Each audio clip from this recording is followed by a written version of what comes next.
Our chair and co-chair is Dr. Dinesh Baswal and Dr. Pierre Thomas.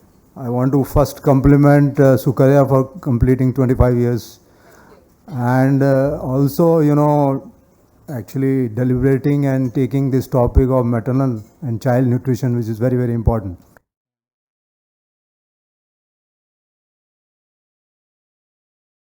I would like to narrate a story about a program that we started 5 years back in a very small block or village of Nandurbar in Maharashtra. So Nandurbar is an aspirational district. It's like a hamlet of people living in different areas, and people did not knew that malnutrition is something. They know that there are diseases like diarrhea that happen in the children. There are problems like high risk pregnant women that can be because of various other causes, but nobody knew that anemia is something, malnutrition is something. And there I think the importance of social behavior change communication comes into place, where scientists have done their research in food fortification and doing a lot of things, supplying IFA tablets, etc. Policy makers have written big documents, but there the role of civil society bodies and people like us, people like me, come into role where we get the right messages to the right people in the right way. Specifically, our colleagues have been talking about diversity. We have to talk about color of the plate. People don't understand what is diet diversity, but people, especially our communities, they understand, that 7 or 8 color of the plate. That green represents iron or palak, that is, spinach. Then white represents protein. Red represents carrot, which is a great source of vitamin A. So talking about color of the plate is one of the nutrition sensitive interventions. We are talking about kitchen gardens. We are talking about a lot of other sustaining practices. So focusing on this particular slide, so this is basically the snapshot of stories of change from India's aspirational district, use of behavioral insights. Since we are talking about social behavior change communication, these are the 2 best practices that Niti Aayog documented in 2022 that came from our desk, from our program. So just a snapshot of social behavior change communication. Since I'm talking about implementation, I won't go into the theory of it, but as simple communication like, for example, the first snapshot that you can see, it's about a game. It's about a very simple game that we invented just in a small office room in the Anganwadi somewhere, where we, called Ashas and Anganwadis and community mothers, and we asked that what are the ways to develop the things. So then they said, for hand washing, madam, if you will tell us, how to hand wash in a very different way, we will do that. So then we developed a game that is very simple. That's a glitter game. Or haldi. We all know turmeric, right? If we'll put turmeric on our hand and we'll wash it with plain water, it won't go. Where if we'll use properly hand wash or whatever is available, it will actually vanish. Such a simple communication like this game actually made it to Niti Aayog published report as the best practices of India in 2022. So as I said, it was a multi-pronged approach, not just about one particular department, but about various different interventions. Not only did Jivika integrate health and nutrition messaging into their own PMUs or management units, but also introduced social behavior change through physical and digital tools, which we call phygital tools, across all sectors. So this is for the women using physical and digital tools as well. Here we had the opportunity to address many nutrition sensitive interventions rather than nutrition specific.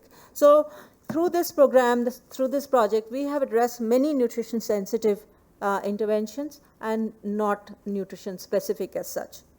Also, one interesting thing that we did was like a YouTube series on nutrition, 5 minutes series, several episodes of that particular series on nutrition. It's called Chatkare Zindagi Ke. If any of you would like to see it, you're most welcome. It's available on YouTube. These are again some of the tools that were used: phygital, edutainment, social media tools, applications, and learning management systems. So a lot has been done to motivate people using a very multi-pronged approach. So bombarding them with messages from all over, and the same messaging from all different channels.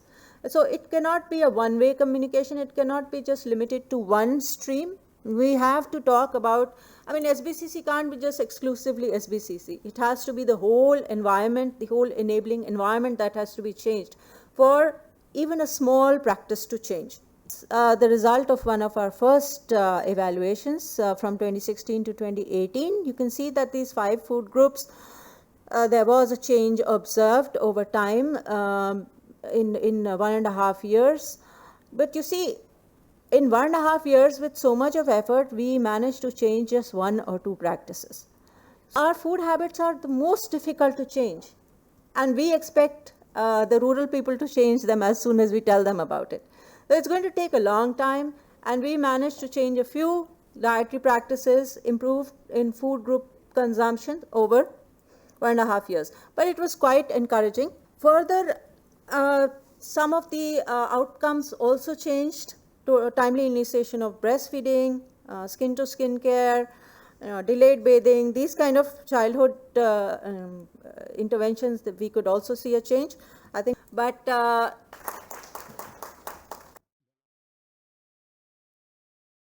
looking at the change that is happening in terms of availability of internet, coverage of social media, how is it that we can leverage this particular potent tool to also advance some of the nutrition indicators?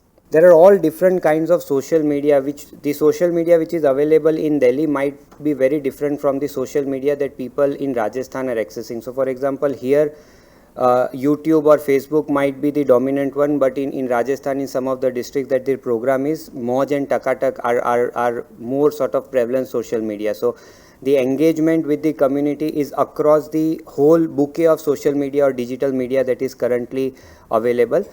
What we also sort of looked at, learning from some of the work that private sector is currently doing. So when this program was starting, Bahubali obviously, as you know, was a great hit, and it had quite a lot of traction in Rajasthan.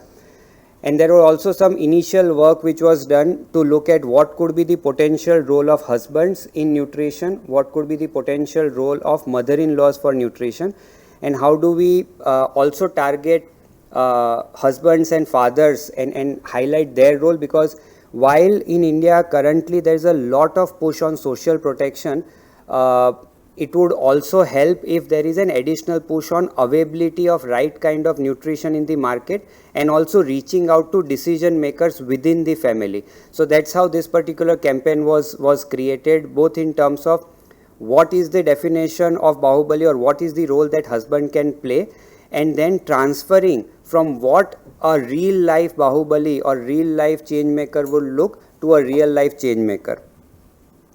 Similarly, the model that was used for this particular social media campaign, it goes by the name of Hero Hub Hygiene model. So there are a lot of social media influencers, YouTube influencers who use this model, which has 3 phases. One, first you create material that whenever someone goes on the net and searches for nutrition, there would be high availability and traction of this particular campaign. The second level is that there will be a regular sort of coming out with new videos, new sort of material, so that people would wait for that material. So that is the next level. And third, there would be certain mega events that will be done, which will be done at the time of launch, etc. So just as a number, for interpersonal communication, through this particular investment, we were able to reach close to 400,000 people through the field staff. Whereas in half the investment through digital media, we were able to reach 8 million people. So that's the kind of difference we are talking about. Specialist, UNICEF Delhi, and she will be speaking on child development. And so our speakers have spoken about the maternal nutrition, the child nutrition, the maternal health, the child health. But what is very, very important is also the development component. So I know the mortality, morbidity I mean, we need to address that on priority, but at the end of the day, if we are looking at SDG as a country, we need to look at the development context also. It's not easy because whatever we speak here, at the end of the day, we are saying that the frontline functionaries are going to deliver. Early childhood development is about health, nutrition, wash, responsive stimulation. It's so many domains. Then we are talking about community to family, family to facility. So many things are there. And then the entire cycle from adolescent to pregnancy to childhood to again adolescent. So it's complex. It's not easy. But again, as the previous speakers say, let's do what we can do best within our own domain, within our own area of expertise. That when we talk about the nurturing care framework for early childhood development, so even within my own organization, we have this struggle. Kar to rahe hain. We are doing our bit. I am as a nutrition person doing my bit. As a health, I am doing my bit. Okay, very good. If Anganwadi worker is doing growth monitoring, if she is weighing the child, that is nutrition service. Yes, it contributes to early childhood development, but it's not nurturing care.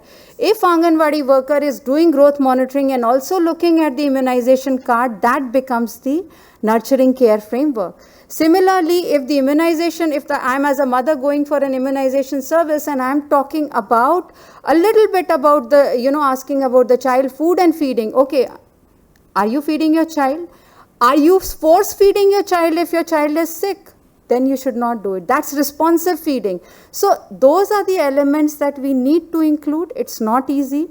It's definitely very difficult to scale up, but as public health professionals, as we go down from reducing morbidity and the mortalities and we go into the next phase of public health programming, I think these elements become very, very critical. Communication, what does the global evidence show? It shows that group counseling matters. It shows that home visits and group sessions matter. And why group sessions matter, I'll just tell you. If you see a child, we have seen this experiment in the field, you see a child, you try and feed the child, child will not eat. And if you make the child sit and feed in the same Annaprashan ceremony with 5 other kids, and that same child will start eating because he's seeing somebody eating along with him. So these communications, these experiences, they matter. PATH is an international organization where our vision and mission is to address health equity through innovation and partnership.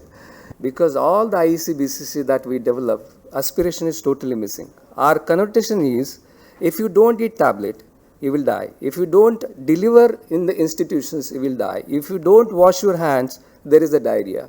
There is all the negative connotations with the IEC-BCCs. Nothing as a positive. That's where, like when Amir Khan comes in Thanda Matlab Coca-Cola, every child wants to eat, drinks the Coca-Cola. That's the positive aspirations is missing with the, that's how last 30, 40 years we are missing.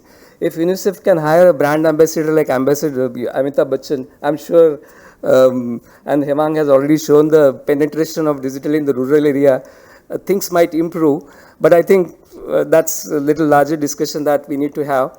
So then why we don't have a non-invasive hemoglobin? How many years we are going to say, because there is a cost, there is a transactions, because woman needs to eat 100 tablets or a 180 tablet, and there is a cost associated with each interaction. What if there is an injection is available? It's a proven, it's approved by the Dr. Baswal in the guideline. Why not IV sucrose is available? Just 1 shot or 2 shots. There is a FCM is available, just 1 shot. That's where the path comes in. What we are doing is, we are working with the manufacturers of non-invasive hemoglobin meter. Currently, it's very costly. The one device is costing us 75,000 rupees. But one test, it's cost about 25 rupees because one device has a 3,000 test. And that's where our operational feasibility is going on. We are working with the manufacturers of this injectable iron sucrose or FCM. The cost can be reduced because FCM is now, the ranges between 2 to 3,000 rupees. Definitely any NHM is difficult to afford that cost, too costly. If the cost comes in, so we are teaching them the volume game.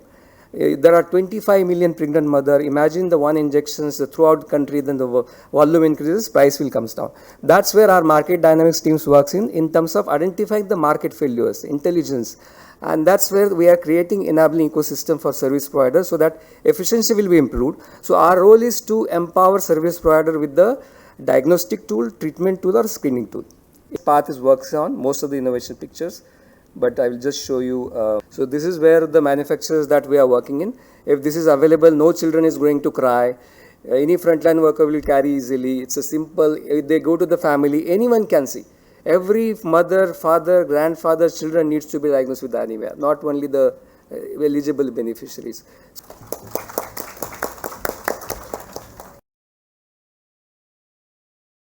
The mandate of the Ministry of Rural Development is to connect one woman from every rural household. So they also have tremendous reach in the rural community. So women collectives lead action on generating demand for nutrition services on the ground and also addressing the social determinants of nutrition and health. And action is led by a trained community resource person called a Poshan Sakhi, or which directly translates to a nutrition mate. She leads action on FNHW, what I'll now be calling FNHW, that's food, nutrition, health and wash. So the nutri-specific and sensitive. The key messages and actions for each of these target groups were based on the findings on the norms which are like on the screen. I won't repeat them. But the pictures you see on the right are pictures cards from the toolkits that we've now developed in our intervention, where we have key messages for husbands, where they're helping out in chores, families eating together, giving women time to rest, and also addressing social norms of sun preference, which leads to repeated pregnancies and improper spacing. So we've designed a meeting, a community-based event called a Parivar Chaupal, or a family meeting.